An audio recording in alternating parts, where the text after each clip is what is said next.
আজকের এই মাহফিলে আমরা যেরকম সবাই সমবেত হয়েছি, মাশাআল্লাহ চরম নীরব নিস্তব্ধ পরিবেশে সবাই পিনপতন নীরব হয়ে এই মুহূর্তে কথা শুনছি। আমি আশা করব শেষ মুহূর্ত পর্যন্ত আমরা এই অবস্থা বজায় রাখবো। আরশে আজিমের মালিকের কাছে ফরিয়াদ করি, হে আল্লাহ, হে আরশের মালিক, আপনি আমাদের সবাইকে এখানে যেরকম একত্রিত হওয়ার তৌফিক দিয়েছেন, জান্নাতুল ফেরদাউসের আঙ্গিনায় প্রিয় হাবিব মুহাম্মদ মুস্তাফা সাল্লাল্লাহু আলাইহি সাল্লামের সাথে আমাদেরকে এরকম একত্র হওয়ার, সমবেত হওয়ার তৌফিক দান করুন, বলুন আমিন। সম্মানিত ভাইয়েরা, আমি আপনাদের সম্মুখে কোরআনে কারীমের গুরুত্বপূর্ণ একটি সূরা, সূরা হুজরাতের একটি আয়াত তেলাওয়াত করেছি। সূরা হুজরাতের 7টি বিশেষ সামারি আপনাদের সামনে আমি তুলে ধরতে চাই। এই সূরার বিশেষ তাৎপর্য, এই সূরার যে বিশেষ বার্তা, আজ বাংলাদেশের যে সমাজ বাস্তবতা রয়েছে, সেই সমাজ বাস্তবতায় সূরাতুল হুজরাত প্রতিটি ঘরে ঘরে প্রত্যেক মুসলমানকে বারবার পাঠ করা, পুনর্পাঠ করা প্রয়োজন। আমার রব, আমার আল্লাহ যদি আমাকে শক্তি সামর্থ্য দিতেন, আমি আমার দেশের প্রত্যেক মুসলিম ভাইকে বোনকে হাত জোড় করে, অনুরোধ করে, অনুনয় বিনয় করে সূরাতুল হুজরাতের শুরু থেকে শেষ পর্যন্ত যে 18টি আয়াত রয়েছে, এই 18 আয়াতে ঐতিহাসিক যে 7টি বিশেষ বার্তা রয়েছে, সে বার্তাগুলো গ্রহণ করবার উদ্দেশ্যে বারবার অর্থ সহকারে সূরাতুল হুজরাত বুঝে বুঝে পড়ার, এর তাফসীর দেখার, এর সামারিকে বারবার জানার জন্য আমি অনুরোধ করতাম। আল্লাহ তাআলা আমাদের সবাইকে সূরাতুল হুজরাত এর আলো দ্বারায় সবাইকে আলোকিত হওয়ার তৌফিক দান করুন।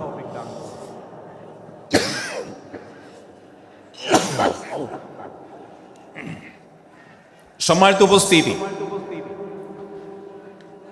আমি যে সূরার সামারি আপনাদেরকে বলতে যাচ্ছি, যে সূরাকে সামনে রেখে আজকের এই ঐতিহাসিক মাহফিলে কোরআনে কারীমের দেওয়া 7টি বার্তা দিতে চাইছি, সেই সূরার নাম হলো সূরাতুল হুজরাত। এই সূরা কোরআনে কারীমের 26তম পারায় অবস্থিত এবং এই সূরা কোরআনে কারীমের সূরার যে সিরিয়াল, সেই সূরার সিরিয়ালে 49তম সূরা। এই সূরার আয়াত সংখ্যা হলো 18।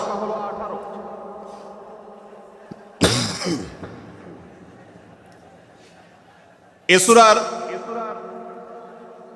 প্রথম থেকে 5ম আয়াত পর্যন্ত, প্রথম এই 5টি আয়াতে আল্লাহ রাব্বুল আলামিন তার প্রিয় নবী মুহাম্মদ মুস্তাফা সাল্লাল্লাহু আলাইহি ওয়াসাল্লাম, সবাই দুরূদ পড়ি, সাল্লাল্লাহু আলাইহি ওয়াসাল্লাম, প্রিয় নবীজির নাম শুনলে দুরূদ পাঠ করতে হয়, তার জন্য দোয়া করতে হয়। কারণ আল্লাহর হাবিব সাল্লাল্লাহু আলাইহি ওয়াসাল্লাম তার সমগ্র জীবনকে যে কষ্টের মধ্যে পার করেছেন, তার সমগ্র জীবনকে উৎসর্গ করেছেন, তা আপনার আমার হেদায়েতের জন্য, গোটা বিশ্ব মানবতার মুক্তির প্রয়োজনে। যিনি তার জীবনকে, যৌবনকে শেষ করে দিয়েছেন, তার সমগ্র জীবনে কখনো ভোগ, উপভোগ, এটিকে কখনো তিনি প্রশ্রয় দেননি, প্রাধান্য দেননি। দিনাতিপাত করেছেন অত্যন্ত কষ্টের সাথে, শত সহস্র বাধার সম্মুখীন হয়েছেন, শুধুমাত্র কিয়ামত পর্যন্ত আগত সকল মুসলিম নরনারীর কাছে যেন কোরআনের বার্তা পৌঁছে যায়, সবাই যেন হেদায়েত প্রাপ্ত হয়ে যায়, সবাই যেন মুক্তি প্রাপ্ত হয়ে যায়, সবাই যেন জান্নাতি হয়ে যায়, সবাই যেন জাহান্নাম থেকে মুক্তি লাভ করে, এই উদ্দেশ্যে তার সমগ্র জীবনকে তিনি উৎসর্গ করেছেন। আমাদের হেদায়েতের জন্য, আমাদের কল্যাণের পথে আহ্বানের জন্য, আমাদের জান্নাতে নেওয়ার জন্য, যার সমগ্র জীবনে কখনো ভোগ উপভোগকে প্রশ্রয় দেননি, কষ্টে নিপতিত হয়েছেন, তিনি চাইলে মক্কার রাজত্ব করতে পারতেন, তিনি চাইলে মক্কার সবচেয়ে ভোগী মানুষ হতে পারতেন, কিন্তু সেটা না করে তিনি যে ত্যাগের দৃষ্টান্ত স্থাপন করেছেন, প্রিয় নবী মুহাম্মদ সাল্লাল্লাহু আলাইহি সাল্লামের সেই অবদানের স্বীকৃতি স্বরূপ আমরা তার নাম যখনই শুনবো সাল্লাল্লাহু আলাইহি সাল্লাম বলে, তার প্রতি আল্লাহর রহমত যেন অনুগ্রহ যেন নাজিল হয় সেজন্য দোয়া করব। আল্লাহ তাআলা তার হাবিবকে রহমত এমনিতেই দান করবেন, আপনি আর আমি তার জন্য রহমতের দোয়া করার মধ্য দিয়ে আমরা সৌভাগ্যবান মানুষের কাতারে শামিল হতে পারবো। তো আমি যেটি বলছিলাম, সূরাতুল হুজুরাতের 1 থেকে 5 নম্বর আয়াত পর্যন্ত এই 5টি আয়াতে আল্লাহ রাব্বুল আলামিন প্রিয় নবী সাল্লাল্লাহু আলাইহি সাল্লামের সাথে আদব এবং শিষ্টাচারের শিক্ষা দিয়েছেন মানব জাতিকে। এবং আল্লাহ রাব্বুল আলামিন ঈমানদারদেরকে পরম মায়ার সাথে ডেকে ইয়া আইয়ুহাল্লাযীনা আমানু, হে ঈমানদারগণ, এই ডাকে আল্লাহ তাআলা ডেকে বলেছেন লা তুকাদ্দিমু বাইনা ইয়াদাইল্লাহি ওয়া রাসূলিহি, তোমরা আল্লাহ এবং তার রাসূলের সামনে আগ বেড়ে কোনো কথা বলবে না, আগ বেড়ে কোনো কাজ করবে না। একজন ঈমানদার, একজন মুসলমান, তার এই শিষ্টাচারের শিক্ষা তার জীবনে ধারণ করতে হবে। যখনই আল্লাহ কোনো কথা বলেছেন, আল্লাহ রাসূল সাল্লাল্লাহু আলাইহি সাল্লাম কোনো কথা বলেছেন, এটি নিশ্চিত হতে পারবো আমরা, তখন একজন ঈমানদার আর কখনো সেটার উপর কোনো কথা বলবে না, আগ বেড়ে কোনো কিছু করবে না, কোনো প্রকার সীমা লঙ্ঘন করবে না। ক্বালাল্লাহ ক্বালার রাসূল, আল্লাহ বলেছেন, আল্লাহ রাসূল বলেছেন, এটি শোনার পর সে তার আপাদমস্তককে সারেন্ডার করবে, সে নিজেকে আত্মসমর্পণ করবে। এরপর তার কোনো যুক্তিকে, কোনো বুদ্ধিকে, তার কোনো মতামতকে সে সেখানে আর দাঁড় করাবার চেষ্টা করবে না। এটা একজন শিষ্টাচার বিশিষ্ট ঈমানদারের বৈশিষ্ট্য। কোরআন এই শিক্ষা আমাদেরকে দিয়েছে। ভাইরা আমার, এই শিক্ষাকে ধারণ করে আমরা যারা নিজেদেরকে মুসলমান দাবি করছি, আমাদের সম্মানীয় যারা আছেন, আল্লাহকে যেরকম আমরা সম্মান করি, আল্লাহ রাসূলকে যেরকম সম্মান করি, ঠিক একইভাবে আমাদেরকে যে সমস্ত মানুষগুলোকে সম্মান করার নির্দেশ করা হয়েছে, ওলামা একরাম রয়েছেন, আমাদের বাবা মা, বয়সে বড়, শিক্ষিত, এবং যারা আমাদের শিক্ষক বৃন্দ আছেন, এভাবে যারা আমাদের সম্মানের পাত্র আছেন, সে মানুষগুলোর সামনে আগ বেড়ে যেন কোনো কিছু না করি। সে আগ বাড়াটা কথার ক্ষেত্রে হতে পারে, চলার ক্ষেত্রে হতে পারে, আচরণের ক্ষেত্রে হতে পারে। এই শিষ্টাচারের শিক্ষা সূরা হুজুরাতের প্রথম আয়াতে আমাদেরকে দেয়া হয়েছে। প্রিয় ভাইরা আমার, আমাদের সমাজে আজ যে সমস্ত ভালো গুণের দুর্ভিক্ষ চলছে, ক্রাইসিস চলছে, অভাব চলছে, এর মধ্যে অন্যতম হলো আজ শিষ্টাচারের অভাব। আমাদের সমাজের চতুর্দিকে আপনি দেখতে পাবেন পরিলক্ষিত হচ্ছে। আমাদের শিশু থেকে নিয়ে কিশোর, যুবক থেকে নিয়ে মধ্যবয়স্ক, সকল শ্রেণী মানুষের মধ্যে আজ আদব এবং শিষ্টাচারের ভয়াবহ অভাব আমরা দেখতে পাচ্ছি। বিশেষ করে পশ্চিমা সংস্কৃতিকে আমাদের এই স্বদেশে, আমাদের এই মুসলমানদের সমাজে জোর করে পুশ করাবার, সে সমস্ত এজেন্ডাকে বাস্তবায়ন করবার যে প্রচেষ্টা এদেশের এক শ্রেণীর মানুষকে করতে দেখা যায়, তারা এদেশের সমাজের খাঁজে বাজে থাকা ইসলামের কৃষ্টি, কালচার এবং সংস্কৃতিগুলোকে ধুয়ে মুছে পরিষ্কার করবার জন্য শত সহস্র উদ্যোগ নিয়েছে। আমাদেরকে কোরআনের শিক্ষা ধারণ করে, কোরআনের শিক্ষাকে প্রচার করে, কোরআনের শিক্ষাকে প্রতিষ্ঠিত করে ব্যক্তির মধ্যে, ঘরে, পরিবারে, সমাজে, রাষ্ট্রে, সংবিধানে, আইনে, সংসদে, সর্বত্র কোরআনের শিক্ষাকে বাস্তবায়ন করে সেই সমস্ত বিন্দেশী অপসংস্কৃতি চাপিয়ে দেওয়ার ষড়যন্ত্রকে মোকাবেলা করতে হবে ইনশাআল্লাহ। ভাইরা আমার, আর সেজন্য সূরা হুজুরাতের এই শিষ্টাচারের শিক্ষা আমাদের জীবনে খুবই গুরুত্বপূর্ণ। আমরা যখনই কোনো সম্মানীয় ব্যক্তির কাছে আমরা থাকব, তাদের কথার উপরে কথা বলা, তাদের সাথে তর্ক করা, তাদের সামনে আগ বেড়ে কথা বলা, এমনকি তারা যখন চলবেন তাদের সামনে সামনে হাঁটা, এই সবগুলো কোরআনের এই শিষ্টাচারের যে শিক্ষা আছে এর পরিপন্থী। প্রিয় নবী সাল্লাল্লাহু আলাইহি সাল্লামের সময়কার একটি ঘটনা, এক ব্যক্তি তার বাবার সাথে হেঁটে যাচ্ছিলেন, বোঝা যাচ্ছিল না যে তাদের মধ্যে বাবাকে সন্তানকে। অনেক সময় বাপ সন্তানের বাহ্যিকভাবে দেখে বোঝা যায় না, এরকম কোনো কোনো ক্ষেত্রে হয়। জিজ্ঞেস করা হলো তাদেরকে, তোমাদের মধ্যে বাবাকে সন্তানকে? বলা হলো যে অমুক বাবা, অমুক সন্তান। তখন নির্দেশনা দেওয়া হলো যে সন্তান তার হাঁটা এবং চলার মধ্য দিয়ে এই বিনয়ের প্রকাশ ঘটাতে হবে, আনুগত্যের প্রকাশ ঘটাতে হবে, সম্মান এবং শ্রদ্ধার প্রদর্শন করতে হবে, যার মধ্য দিয়ে বোঝা যায় যে কে সন্তান আর কে বাবা। এর জন্য জিজ্ঞেস করতে না হয়। আজ আমাদের যারা তরুণ আছি, আমরা যুবক আছি, আমরা অনেকেই পশ্চিমা সংস্কৃতি দ্বারা প্রভাবিত হয়ে আমরা শিষ্টাচারের এই গণ্ডি এবং সীমানা পার হয়ে চলে গেছি। কোরআন আমাদেরকে শিষ্টাচারের শিক্ষা দিচ্ছে যে আমরা সিনিয়রদের সামনে বিনয়ের সাথে আচরণ করব, তাদের সামনে সামনে চলা থেকে বিরত থাকব, যথাসম্ভব তাদেরকে অনুসরণ করার চেষ্টা করব, তাদের সাথে কথা হবে, তাদের আগ বেড়ে কথা হবে না, তাদের কোনো জিজ্ঞাসা থাকলে সেটার উত্তর হবে বিনয়ের সাথে। এই শিষ্টাচারের শিক্ষা আমাদেরকে দেয়া হয়েছে। এবং একইভাবে সূরা হুজুরাতের প্রথম বার্তার মধ্যে নবী সাল্লাল্লাহু আলাইহি সাল্লামের সাথে আরেকটি শিষ্টাচার শেখানো হয়েছে, তা হলো আল্লাহ রাব্বুল আলামিন আমাদের কণ্ঠকে, আমাদের আওয়াজকে, আমাদের কথাকে নবী সাল্লাল্লাহু আলাইহি সাল্লামের কথার চাইতে যেন আগ বেড়ে না যায়, তার চাইতে যেন উঁচু কণ্ঠে আমরা কথা না বলি, তার চাইতে যেন উচ্চ স্বরে কথা না বলি, সেই শিক্ষা দিয়েছেন। সেই শিষ্টাচারের শিক্ষা আমাদেরকে দেওয়া হয়েছে। ভাইরা আমার, প্রিয় নবী সাল্লাল্লাহু আলাইহি সাল্লামের সাহাবীরা নবী সাল্লাল্লাহু আলাইহি সাল্লামের প্রতি আদব এবং শিষ্টাচার এত বেশি প্রদর্শন করতেন যে নবী করিম সাল্লাল্লাহু আলাইহি সাল্লামের প্রতি এই শিষ্টাচারের কথা যখন বলা হয়, সাহাবীরা অনেকে নবী করিম সাল্লাল্লাহু আলাইহি সাল্লামের সাথে কথা বলতে রীতিমতো ইতস্তত বোধ করছিলেন যে কিভাবে কথা বলবো, না জানে জোরে হয়ে যায় এবং তাতে না জানে আমি বেয়াদবের কাতারে শামিল হয়ে যাই, শিষ্টাচার বহির্ভূত কাজ করে ফেলি। এবং আল্লাহ তাআলা যে সতর্কীকরণ করেছেন সূরা হুজুরাতের এই 1 থেকে 5 নম্বর আয়াতের মধ্যে, তার আওতায় আমি না জানে পড়ে যাই। তখন সাহাবায়ে কেরাম বিনয় এবং বিনম্রতা অবলম্বন করেছেন এবং তারা একরকম বিপাকে পড়ে গেছেন। এতটা তারা সভ্য ছিলেন, এতটা তারা নম্র ছিলেন, এতটা তারা বিনম্র আচরণ করতেন নবীজির সাথে। ভাইরা আমার, এই বিষয়টিও আমরা শুধুমাত্র আমাদের প্রিয় নবীজির জন্য নয়, এটি আমাদের মা বাবা, আমাদের সম্মানের পাত্র যারা আছেন, আমাদের বয়সে যারা সিনিয়র আছেন, তাদের সামনে কথা বলার সময় আমরা মেনটেন করে চলবো। অর্থাৎ আমরা উচ্চ কণ্ঠে তাদের সামনে কথা বলবো না। এই মাহফিলে এখনো শত শত হাজারো মানুষ হয়তো এমন আছেন যারা মায়ের সামনে, বাবার সামনে, বড় ভাইয়ের সামনে, শিক্ষকের সামনে, সিনিয়রদের সামনে, মুরব্বীদের সামনে, ওলামাদের সামনে উচ্চ কণ্ঠে কথা বলেন। প্রিয় ভাইরা আমার, আমরা মুসলমানদের সন্তান, আমরা মুহাম্মদ সাল্লাল্লাহু আলাইহি সাল্লামের উম্মত, আমরা আবু বকর, ওমর, ওসমান, আলী রাদিয়াল্লাহু আজমাইনের অনুসারী, আমরা কোরআনের অনুসারী।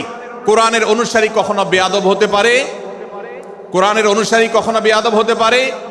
কোরআন যে শিষ্টাচারের শিক্ষা দিয়েছে, এই শিক্ষা আজ আমাদের মধ্যে ধারণ করতে হবে, আমাদের সন্তানদের শেখাতে হবে, আমাদের ঘরে ঘরে এই শিক্ষা চর্চা করতে হবে, আমাদের সমাজে এটিকে প্রতিষ্ঠিত করতে হবে। পশ্চিমা সংস্কৃতির যে ছোবল, সে ছোবল আমাদের সন্তানদেরকে আজকাল অনেক ক্ষেত্রে বেয়াদবে পরিণত করছে, তাদের অনেক সময় শিষ্টাচার থেকে বের করে দিচ্ছে। তারা কখনো স্বাধীনতার নামে, কখনো মত প্রকাশের নামে, কখনো বিভিন্ন নামে তারা কিন্তু হারিয়ে যাচ্ছে। আজকের এই বাস্তবতাকে উপলব্ধি করে সূরা হুজুরাতের 1 থেকে 5 নম্বর আয়াত এর শিক্ষাকে আমাদের মধ্যে ধারণ করতে হবে। আল্লাহ তাআলা আমাদের সবাইকে সেই তৌফিক দান করুন। ভাইরা আমার, সূরা হুজুরাতের প্রথম বার্তা প্রিয় নবী সাল্লাল্লাহু আলাইহি সাল্লামের সাথে শিষ্টাচার, আল্লাহ এবং তার রাসূলের সামনে, আল্লাহ এবং তার রাসূলের সামনে আগ বেড়ে কোনো কথা না বলা, আগ বেড়ে কোনো আচরণ না করা, এটা তার প্রতি শিষ্টাচারের অংশ। এবং আল্লাহ রাসূলের সামনে উচ্চ কণ্ঠে জোরে কথা না বলা, এটাও তার প্রতি শিষ্টাচারের অংশ।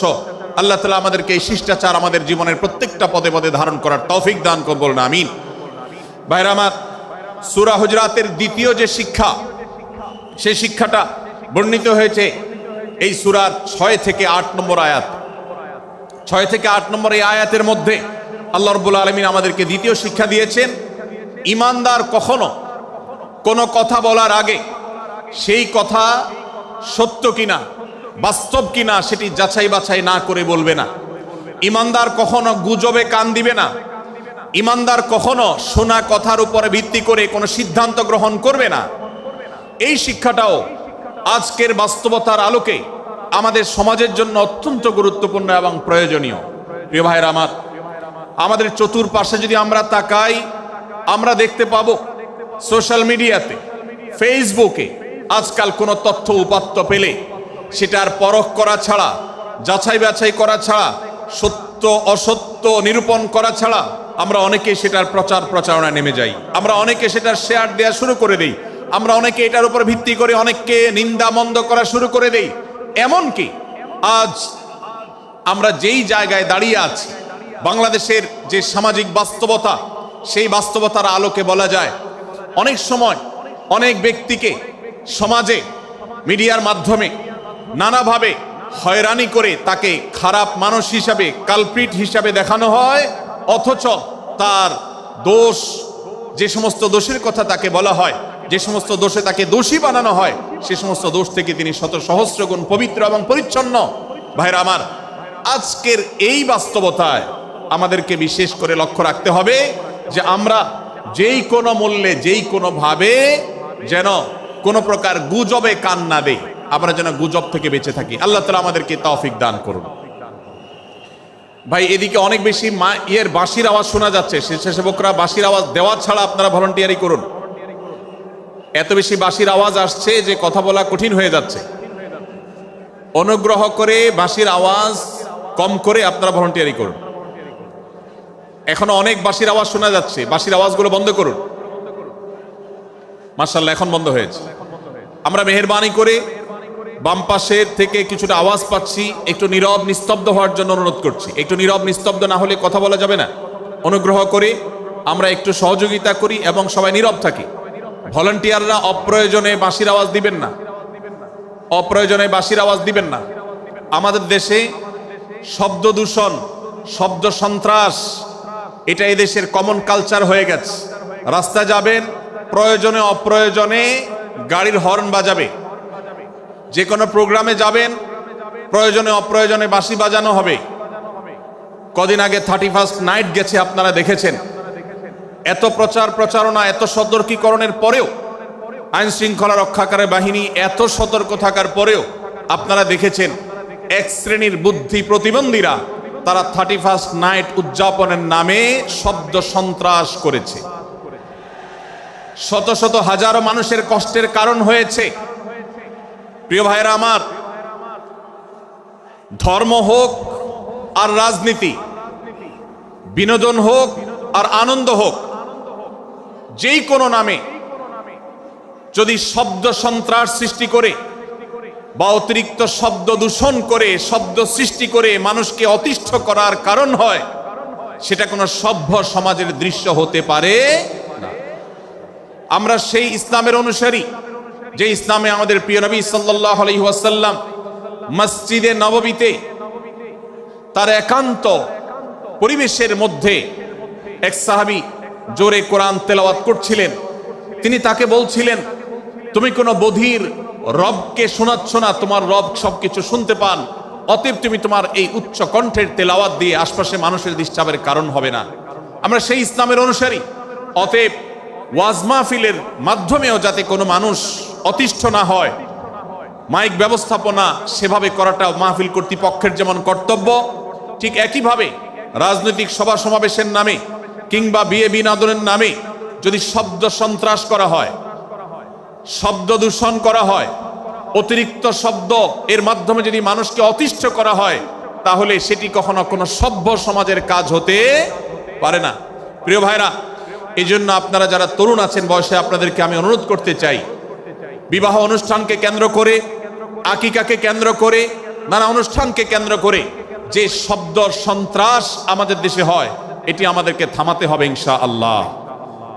আমরা যদি সবাই সজাগ হয়ে যাই, আমরা যদি সবাই সতর্ক হই, সচেতন হই, ইনশাআল্লাহ এই যে শব্দ দিয়ে মানুষকে কষ্ট দেওয়ার অপসংস্কৃতি, বিশেষ করে ভিনদেশি যে অপসংস্কৃতি আমদানি করা হয়েছে, এই অত্যাচার এদেশে থামাতে হবে ইনশাআল্লাহ। আল্লাহ আমাদের সবাইকে তৌফিক দান করুন। ভাইরা আমার, আমরা আমাদের আশেপাশে কোনো তরুণরা যদি এরকম শব্দ করে, গান বাজিয়ে অন্য মানুষকে অতিষ্ঠ করে, ঈদের সময় দেখা যায় বিশেষ করে সে সমস্ত যুবকদেরকে কাউন্সিলিং করতে হবে, তাদেরকে বোঝাতে হবে যে তোমার আনন্দ কখনো আরেকজনের বেদনার কারণ হতে পারে না। বহু হার্টের রোগী আছেন, বহু অসুস্থ মানুষ আছেন, বহু ছোট শিশু আছে যাদের কষ্টের কারণ হয়। বিধায় আমরা কখনো আমাদের শব্দ দিয়ে কাউকে কষ্ট হতে দিব না। আল্লাহ আমাদের সবাইকে তৌফিক দান করুন। মাশাআল্লাহ, অনেকটা নীরব নিস্তব্ধ হয়েছে। আমি যে জায়গাটা ছিলাম আবার সেখানে ফিরে যাই। সূরা হুজুরাতের দ্বিতীয় শিক্ষার কথা বলছিলাম। ভাইরা, 6 থেকে 8 নম্বর আয়াত যদি আপনি পাঠ করেন সূরা হুজুরাতের, আপনি দেখতে পাবেন সেখানে আল্লাহ রাব্বুল আলামিন ঈমানদারদেরকে যেই কোনো সংবাদ, যে কোনো তথ্য, বিশেষ করে অনির্ভরযোগ্য সূত্র থেকে যখন পাবে, ফাসিক থেকে যখন শুনবে, যার ভিতরে আল্লাহর ভয় নাই সেরকম মানুষ থেকে যখন পাবে, সেই সংবাদ তথ্য উপাত্ত যাচাই করা ছাড়া সেই সংবাদ যেন বলে না বেড়ায়। আপনি শহরে যান কিংবা গ্রামে, শিক্ষিত দেখুন কিংবা অশিক্ষিত, সর্বশ্রেণীর মানুষের মধ্যে আজ এই ব্যাধি দেখতে পাবেন চরম আকার ধারণ করেছে। কারোর ব্যাপারে কোনো নেগেটিভ কথা শুনেছেন, কোনো মন্দ কথা শুনেছেন, সে কথার প্রচার প্রচারণা শুরু করে দেন। সেটা কি সঠিক কিনা, সেটা কি সত্য কিনা, সেটা কি যথার্থ কিনা, সেটা কোনো প্রপাগান্ডা কিনা, সেটা কোনো মিথ্যাচার কিনা, সেটা কোনো গুজব কিনা, এটা যাচাই করার প্রয়োজন অনুভব করে না। অথচ আমরা সেই মুহাম্মদ সাল্লাল্লাহু আলাইহি সাল্লামের উম্মত, যে মুহাম্মদ সাল্লাল্লাহু আলাইহি সাল্লাম আমাদেরকে সতর্ক করেছেন, কাফা বিল মারই কাযিবান আন ইউহাদ্দিসা বিকুল্লি মা সামিআ, কোন ব্যক্তি যা শুনে সেটাই যদি বলে বেড়ায়, তথ্য উপাত্ত যাচাই না করে, সেটাকে ভালো করে যাচাই বাছাই না করে, সেটাকে অনুসন্ধান না করে, সত্য সত্য নিরূপণ করবার চেষ্টা না করে, তাহলে সে মিথ্যাবাদী হওয়ার জন্য যথেষ্ট। এজন্য আজকের এই মাহফিল থেকে আমরা অঙ্গীকার করে যাব, আজকের এই মাহফিল থেকে আমরা নিয়ত করে যাব, এই মজলিসে বসে এই মুহূর্তে নিজে নিজে সংকল্প করব, আমার জীবনে সোশ্যাল মিডিয়া কিংবা ফেসবুকে, ইউটিউবে অথবা অফলাইনে আমার বাস্তব জীবনে আমি কখনো কোনো মানুষ সম্পর্কে যে কোনো তথ্য উপাত্ত পেয়ে ভুল কোনো ধারণা, মন্দ কোনো ধারণা কারো প্রতি পোষণ করব না।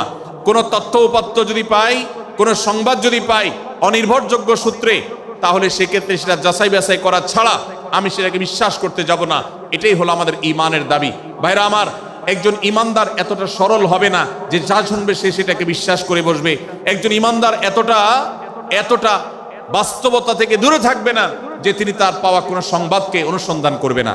আল্লাহ তাআলা আমাদের সবাইকে সূরা হুজরাতের এই দ্বিতীয় শিক্ষাটাকে আমাদের জীবনে ভালো করে ধারণ করার তৌফিক দান করুন। আল্লাহ বলেছেন, ইয়া আইয়ুহাল্লাযীনা আমানু, হে ঈমানদারেরা, ইন জাআকুম ফাসিকুম বিনাবাইন ফাতাবায়ানু, তোমাদের কাছে কোনো ফাসিক, যার মধ্যে আল্লাহর ভয় নেই, এরকম কোন মানুষ যদি কোন সংবাদ উপস্থাপন করে,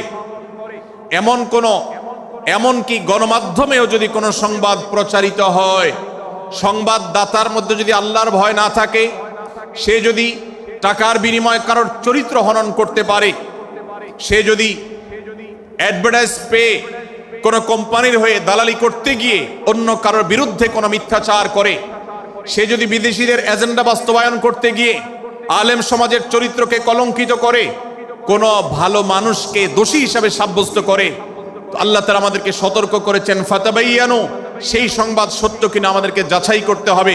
আন তুসিবু কওমান বিজাহালাহ ফাতুসবিহু আলা মা ফাআলতুম নাদিমিন, যদি আমরা যাচাই বাছাই না করে যা শুনি সেটাকে বিশ্বাস করতে থাকি, তাহলে আমরা এক সময় লজ্জিত হতে হবে, অনুতপ্ত হতে হবে আমাদের এই ভুল অবস্থানের কারণে। এজন্য ভাইরা, আজকের এই মাহফিল থেকে আমরা প্রতিশ্রুতি নিজের সঙ্গে নিজে দিয়ে যাব যে আমরা কখনো কোনো তথ্য উপাত্ত পেলে, কোনো সংবাদ পেলে, সেটাকে বিশেষ করে কারোর চরিত্র সম্পর্কিত যদি হয়, কারোর সম্পর্কে নেগেটিভ যদি হয়, তাহলে সেটাকে বিশ্বাস করবার আগে ভালো করে অনুসন্ধান করব। যতক্ষণ আমি নিশ্চিত না হব ততক্ষণ পর্যন্ত সেটার প্রচার করব না। আল্লাহ তাআলা আমাদের সবাইকে কোরআনের এই শিক্ষাটাও আমাদের জীবনে ধারণ করবার তৌফিক দান করুন।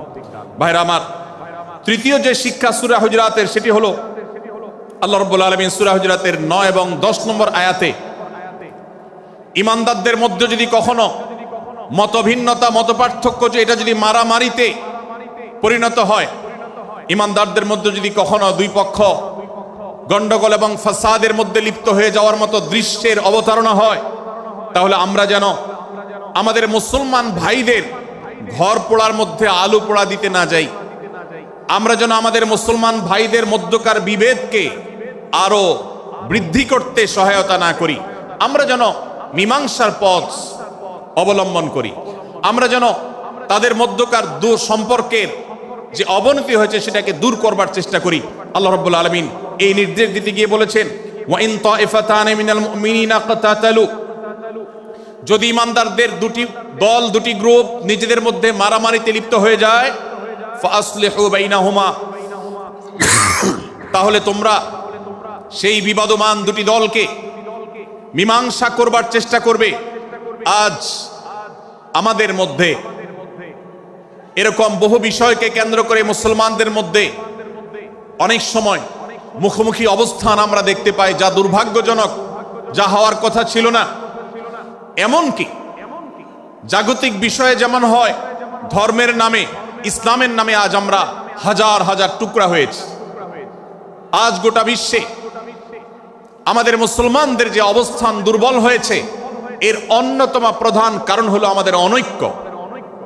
আমরা যদি আজ আহলে কিবলা, আহলে সুন্নাহ ওয়াল জামাআতের অনুসারীরা নানান মত এবং পথের অনুসারী হওয়া সত্ত্বেও, নানান থট এবং পন্থার অনুসারী হওয়া সত্ত্বেও আমরা যদি মৌলিক বিষয়গুলোর উপর সবাই ঐক্যবদ্ধ থাকতাম, আমরা যদি আল্লাহ তাআলার দেওয়া ইত্তিহাদ মাল ইখতিলাফ, বৈচিত্র্যময় ঐক্য, বিভিন্ন বিষয় মতভিন্ন থাকা সত্ত্বেও মৌলিক বিষয়ে ঐক্যমতে আমরা যদি থাকতে পারতাম, আমাদের মধ্যে যদি মুসলিম ভ্রাতৃত্ববোধ থাকতো, আমাদের মধ্যে যদি বলয় ভিত্তিক যে দেয়াল আর প্রাচীরগুলো আছে সেগুলো যদি না থাকতো, তাহলে আজ বাংলাদেশের বাস্তবতা হলো বাংলাদেশে আল্লাহর কোরআন, আল্লাহ রাসূল সাল্লাল্লাহু আলাইহি ওয়াসাল্লামের হাদিসের আলোকে বাংলাদেশ আজ অটোমেটিক পরিচালিত হতো, ঠিক কিনা বলেন? আমরা যদি আজ ঐক্যবদ্ধ থাকতাম তাহলে এদেশের হাতে গোনা যাবে এরকম স্বল্প সংখ্যক নাস্তিকেরা, ইসলাম এবং মুসলমানদের শত্রুরা, তারা আমাদেরকে নিয়ে তারা আজ যে খেলা খেলছে, আমাদেরকে যে তারা শাসন করছে, আমাদেরকে যে তারা তাদের অধীনস্থ করে রাখছে, আমাদের উপরে যে আজ ভিনদেশি কালচার চাপিয়ে দিচ্ছে, আমাদের উপরে তারা যে আজ কর্তৃত্ব করছে, আমাদেরকে আজ টুকরা টুকরা করছে, এই দুঃসাহস তারা কোনোদিন দেখাতে পারতো না যদি আমরা ঐক্যবদ্ধ থাকতাম। ভাইরা আমার, এই জন্য আমরা সব বিষয়ে সবাই একমত হব না। আজকের এই মাহফিলে যত মানুষ এসেছেন সবাই সব বিষয়ে একমত নন। এমনকি আজকের এই মাহফিল কর্তৃপক্ষ যে আয়োজন করছেন 3 দিন ব্যাপী, এই মাহফিলে আপনারা দেখেছেন এখানে কওমি এবং আলিয়া উভয় জায়গা থেকে বক্তা নির্বাচন করা হয়েছে, অসাধারণ সমন্বয় করা হয়েছে। এটি একটি ঐক্যের বার্তা। আমরা আশা করব মাঠ পর্যায়ে আমরা যারা কাজ করব, আমরা প্রত্যেকে আমাদের অন্য মতের, ভিন্ন মতের যে সমস্ত মুসলমান ভাইরা আছেন তার সাথে আপনার কোনো থটগত মত পার্থক্য থাকতে পারে, চিন্তাগত কোনো ভিন্ন মত থাকতে পারে, কিন্তু দিন শেষে তিনি আপনার মুসলমান ভাই।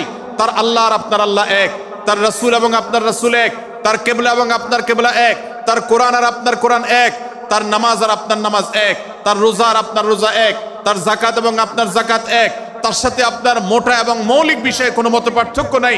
অতএব ছোটখাটো বিষয়কে কেন্দ্র করে আপনি যদি তাকে আপনার প্রতিপক্ষ মনে করেন, আপনি যদি তাকে আপনার শত্রু মনে করেন, এটা হবে আপনার ইসলামের জন্য, আপনার জন্য, এদেশের মুসলমানদের জন্য সবচেয়ে বড় ভুল।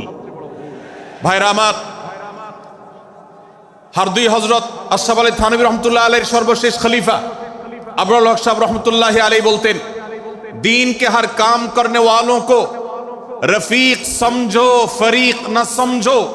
যারাই আল্লাহর দ্বীনকে বুলন্দ করবার জন্য, যারাই আল্লাহর দ্বীনকে সেবা দেওয়ার জন্য, খেদমত করার জন্য কাজ করছে, তার পদ্ধতি তোমার থেকে ভিন্নতর হতে পারে। তাকে তুমি তোমার বন্ধু মনে করো, সহযাত্রী মনে করো, পথযাত্রী মনে করো, সহযোদ্ধা মনে করো, তোমার প্রতিপক্ষ মনে করবে না। প্রিয় ভাইরা আমার, আজ বাংলাদেশে ইসলাম যতটা পিছিয়ে আছে তার প্রধান কারণ হলো আমাদের অনৈক্য।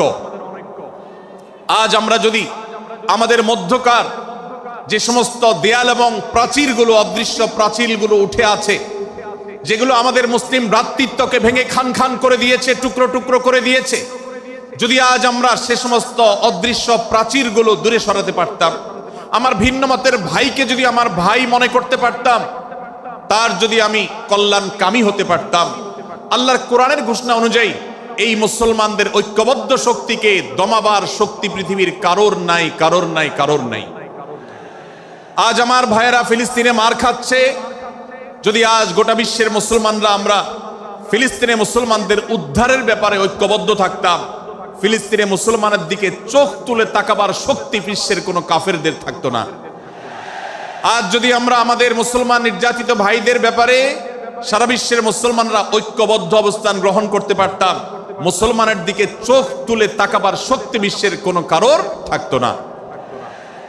ভাইরা আমার, গোটা বিশ্বে ঐক্য প্রতিষ্ঠা করা আপনার আমার মতো সাধারণ মানুষের দ্বারা হয়তো সম্ভবপর হবে না, কিন্তু আমরা যারা মাঠ পর্যায়ে কাজ করছি, আমি আপনাদেরকে করজোড় করে অনুরোধ করতে চাই। আমি জানি আপনার এলাকাতে, আপনার মহল্লাতে আপনার সাথে অন্য মুসলমান ভাইদের অনেক ক্ষেত্রে মতভিন্নতা আছে। সেটা রাজনৈতিক দৃষ্টিভঙ্গির ক্ষেত্রে হতে পারে, সেটা ধর্মীয় থট এবং মানহাজ মাযহাব মাসলাকগতভাবে হতে পারে, সেটা অন্য কোনো ইস্যুভিত্তিক মত পার্থক্য হতে পারে। আল্লাহর জন্য, আল্লাহর ওয়াস্তে, আল্লাহর ওই আয়াতকে মেনে আমল করার চেষ্টা করি আমরা। আল্লাহ বলেছেন ওয়া'তাসিমু বিহাবলিল্লাহি জামিআন ওয়া লা তাফাররাকু, তোমরা আল্লাহর রশিকে সবাই ঐক্যবদ্ধভাবে আঁকড়ে করে ধরো, ঐক্যবদ্ধভাবে আল্লাহর রশিকে আঁকড়ে ধরো, তোমরা পরস্পর বিচ্ছিন্ন হয়ে যেও না। আমরা অনেক ফরজের কথা শুনেছি, নামাজ রোজা ফরজ আমরা জানি, বাবা মার প্রতি সদ্ব্যবহার করার ফরজের কথা আমরা জানি, আত্মীয়তার সাথে সুসম্পর্ক, আত্মীয়তার বন্ধন রক্ষার কথা আমরা জানি, ফরজ হওয়ার কথা জানি, কিন্তু মুসলমানদের ঐক্যবদ্ধ থাকতে হবে এই ফরজের কথা আমরা অনেকেই জানি না। ভাইরা আমার, মুসলমানদেরকে আল্লাহ রাব্বুল আলামিন ঐক্যবদ্ধ থাকার নির্দেশ দিয়েছেন।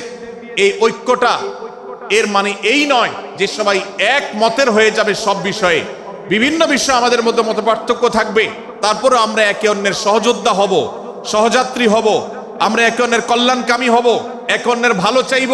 আমার ভিন্ন মতের মুসলমানের কোনো ক্ষতিতে আমি খুশি হব না, তার ক্ষতিতে আমি কষ্ট পাবো, তার সাফল্যকে আমি এনজয় করব, আনন্দিত হব। এটা যদি করতে না পারি তো আমি কখনো খালেস এবং সাচ্চা মুসলমান হতে পারলাম না।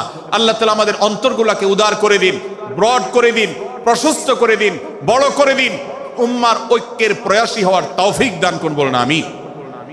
ভাইরা আমার, আমরা মহল্লায় মহল্লায়, এলাকায় এলাকায়, মসজিদে মসজিদে, আমাদের নিজস্ব বলয়ে, নিজস্ব অঙ্গনে আমরা চেষ্টা করব ভিন্ন ভিন্ন মতের মুসলিম ভাইকেও আমার ভাই হিসাবে আঁকড়ে ধরার, আপন করার। ডক্টর খন্দকার আব্দুল্লাহ জাহাঙ্গীর রাহিমাহুল্লাহ এই অঞ্চলের সন্তান। তিনি বলতেন, বেদাতে লিপ্ত কোনো মুসলমান, তার ব্যাপারেও আমি মনে করি আমার ভাই ভুলের মধ্যে আছেন, তার ব্যাপারে আমার মায়া মমতা কাজ করে, আমি তার কল্যাণকামী, তাকে আমার ভাই মনে করি। ঠিক একইভাবে আমার কোনো মুসলমান ভাইয়ের সাথে যদি আমার ভিন্ন মতের কারণে আমার মনে হয় যে তিনি ভুল পথে আছেন, তারপর তাকে আমি শত্রু ভাববো না, তার অকল্যাণ আমি চাইবো না। আজ বাংলাদেশের বাস্তবতায় যদি আমরা তাকাই, দেখতে পারবো ইসলাম এবং মুসলমানদের যত শত্রু আছে, আমরা দেখেছি গত কয়েক যুগ ধরে তাদের নিজেদের মধ্যে হাজারো বিভক্তি, হাজারো মত পার্থক্য থাকা সত্ত্বেও মুসলমানদের শত্রুতা করার ব্যাপারে তারা সবাই ঐক্যবদ্ধ। অথচ আমরা মুসলমানরা, আমাদের আল্লাহ, আমাদের রাসূল, আমাদের কোরআন, আমাদের কিবলা, আমাদের সবকিছু এক হওয়া সত্ত্বেও ছোটখাটো বিষয়কে নিয়ে আমরা আমাদের মধ্যকার বিভেদের প্রাচীরগুলোকে দাঁড় করিয়ে রেখেছি, যার কারণে আমরা গোটা বিশ্বে যেমন মার খাচ্ছি, আমাদের এই প্রিয় মাতৃভূমিতেও আমরা সংখ্যায় সবচেয়ে বেশি হয়েও আমরা কালচারালি মাইনরিটি হয়ে আছি, সংস্কৃতিতে আমরা সংখ্যালঘু হয়ে আছি। সব ক্ষেত্রে আমাদেরকে ইগনোর করা হয়। 4 লক্ষ মসজিদের এদেশে 4 লক্ষ ইমাম আছেন, 4 লক্ষ মুয়াজ্জিন আছেন।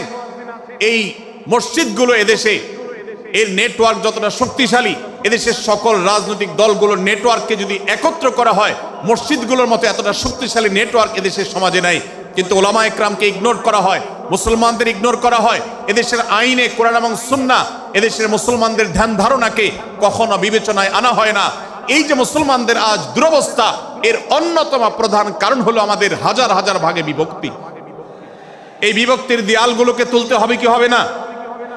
যদি হয় তাহলে আপনি নিজে থেকে শুরু করে দিন। আপনি যেই মতই লালন করেন না কেন, আপনার ভিন্ন মতের মুসলমানকে আপনি ভাই মনে করবেন, তার সাথে বুক মিলাতে আপনার কষ্ট হবে না, তার সাথে বসতে আপনার অসুবিধা হবে না। ভিন্ন মতের আলেম, এক মতের আলেম আরেক মতের আলেমের সাথে বসতে অসুবিধা হবে না। এক মতের অনুসারী আরেক মতের অনুসারীকে ভাই বলতে অসুবিধা হবে না। আমরা সোশ্যাল মিডিয়াতে নিজেদের মধ্যে কামড়াকামড়ি করব না, নিজেদের মধ্যে আমরা ঝগড়া বিবাদ করব না। এবং যদি কেউ বিবাদে লিপ্ত হয়, সূরা হুজরাতের 9 এবং 10 নম্বর আয়াতের শিক্ষা বলছে, মুসলমানদের মধ্যে দুটি দল যদি মারামারিতে লিপ্ত হয়, তুমি সেখানে গিয়ে খোঁচাখুচি করে মারামারি বানানোর তো প্রশ্নই ওঠে না। বরং আল্লাহ বলছেন যে ফাসলিহু বাইনাহুমা, তাদের উভয়ের মধ্যে মীমাংসা করবার জন্য তুমি উদ্যোক্তা হও, তুমি উদ্যোগী হও। ভাইরা আমার, আমরা অনেকেই হয়তো জেনে থাকবো মিথ্যা এটা আল্লাহর জমিনের সবচেয়ে বড় জঘন্য অপরাধগুলোর মধ্যে থেকে একটি। একজন মুসলমান কোন অবস্থাতে মিথ্যা বলতে পারে না, কিন্তু কোন মুসলমান যদি অন্য মুসলমানের সাথে কখনো বিবাদ বিতণ্ডায় লিপ্ত হয়ে যায়, দুজন মুসলমান বা দুটি বলয়, দুটি পক্ষ, দুটি গোষ্ঠী মুসলমানদের, তাদের মধ্যে যদি কোনো বিষয় যদি ভুল বুঝাবুঝি তৈরি হয়, ভিন্ন মত সৃষ্টি হয়, একে অন্যের সাথে শত্রু ভাবাপন্ন হয়ে যায়, তাহলে তাদের দুইজনের মধ্যে বা দুই পক্ষের মধ্যে মীমাংসা করবার জন্য কেউ যদি মিথ্যা কথাও বলে, অর্থাৎ আপনি এক পক্ষের কাছে গিয়ে বললেন, ভাই আপনি যাকে এত খারাপ মনে করছেন, যার ব্যাপারে আপনি এতটা রাগান্বিত হয়ে আছেন, আমি তো জানি তিনি আপনার ব্যাপারে অনেক সফট চিন্তা রাখেন, আপনার ব্যাপারে অনেক ইতিবাচক ভাবনা রাখেন, আপনার ব্যাপারে অনেক সুধারণা পোষণ করেন। আপনি যদি একজন মুসলমানের কাছে গিয়ে, এক পক্ষের কাছে গিয়ে যদি এই কথাটা বলেন, বাস্তবে তিনি যদি এটা নাও বলেন, তারপরেও আপনি যদি এই মিথ্যা কথা বলেন, এই মিথ্যা এটা শুধু জায়েজ নয়, বরং এই মিথ্যাটা এর মাধ্যমে আপনি যে তাদের পরস্পরের সম্পর্ককে ভালো করার চেষ্টা করেছেন, এর মাধ্যমে আপনি আল্লাহর কাছে নেকি এবং সওয়াব পাবেন ইনশাআল্লাহ। ভাইরা আমার, তাহলে দুজন মুসলমান, দুটি পক্ষ, দুটি দল, দুটি বলয়, দুটি গোষ্ঠী যদি কখনো ভিন্ন মত তাদের মধ্যে তৈরি হয়, সেটা যদি মারামারিতে গিয়ে পৌঁছায়, সেটা যদি বিবাদ বিতণ্ডা পর্যন্ত গিয়ে পৌঁছায়, আমাদের কাজ হবে মধ্যে থেকে সেটাকে মীমাংসার মাধ্যমে দূরত্বকে কমানোর।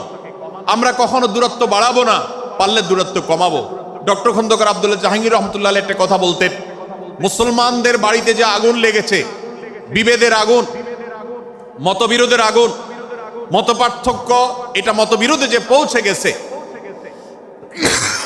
এ আগুন তিনি বলতেন, আমি নিভাবার মতো শক্তি আমার নাই, এত পাওয়ার নাই যে বহুদা বিভক্ত মুসলমানদেরকে আমি ঐক্যবদ্ধ করে ফেলবো, এত শক্তি আমার হাতে নেই।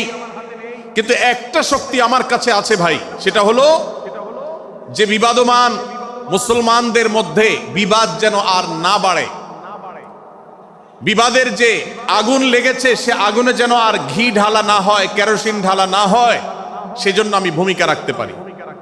আমি আপনাদেরকে বিনয়ের সাথে অনুরোধ করতে চাই, যত বিষয় নিয়ে আমাদের মুসলমানদের পরস্পরের মত পার্থক্য আছে, হতে পারে সেটা মাসআলা নিয়ে, হতে পারে সেটা রাজনৈতিক অবস্থানকে কেন্দ্র করে, হতে পারে অন্য কোনো বিষয়কে কেন্দ্র করে, আল্লাহর ওয়াস্তে আপনি বিভেদ মিটাতে পারেন আর না পারেন, বিভেদ যেন না বাড়ে সেজন্য আপনি অবস্থান গ্রহণ করবেন, বিভেদ বাড়ার ক্ষেত্রে কোনো ভূমিকা পালন করবেন না, এবং সব সময় উম্মার ঐক্য প্রয়াস চাইবেন, প্রয়াস চালাবেন, উম্মার ঐক্য চেষ্টা করবেন।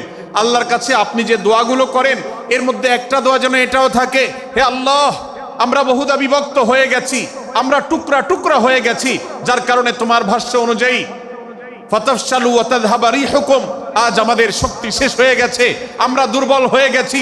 আজ বাংলাদেশের বাস্তবতা যদি আমরা বলি, যে দেশের 90-95 ভাগ মানুষ মুসলমান, সে দেশে আজ হাতে গোনা কিছু নাস্তিক, কিছু ইসলাম বিদ্বেষী, মুসলমান বিদ্বেষীরা, তারা আমাদেরকে আজ উঠা বসা করায়, তারা আমাদের আইন নির্ধারণ করে, তারা আমাদের শাসক নির্ধারণ করে, তারা আমাদের সব বিষয়গুলোকে নির্ধারণ করে দেয়।